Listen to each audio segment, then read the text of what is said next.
Australia विरुद्धच्या कसोटी मालिकेत पिछाडीवर पडलेल्या भारतीय संघात सिडनी कसोटीसाठी मोठा बदल होऊ शकतो। सूत्रांच्या माहितीनुसार उद्या सुरू होणाऱ्या कसोटीत कर्णधार रोहित शर्मा संघाबाहेर राहण्याची शक्यता आहे। तसं झाल्यास शुभमन गिलला संघात स्थान मिळेल। लोकेश राहुल आणि यशस्वी जयस्वाल सलामीला खेळतील, तर गिल तिसऱ्या क्रमांकावर फलंदाजीला उतरेल आणि पहिल्या कसोटीप्रमाणे जसप्रीत बुमराह संघाचं नेतृत्व करेल। या मालिकेतील 3 कसोटी सामन्यांमध्ये रोहितच्या बॅटला धावांचा उपवास घडलाय। त्यानं 3 कसोटींमधील 5 डावांमध्ये अवघ्या 31 धावा केल्यात।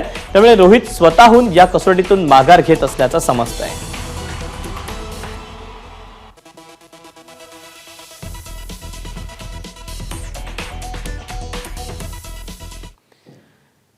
दरम्यान रोहित शर्माची फलंदाजीतली अलीकडची आकडेवारी नेमकं काय सांगते त्यावर एक नजर टाकूया।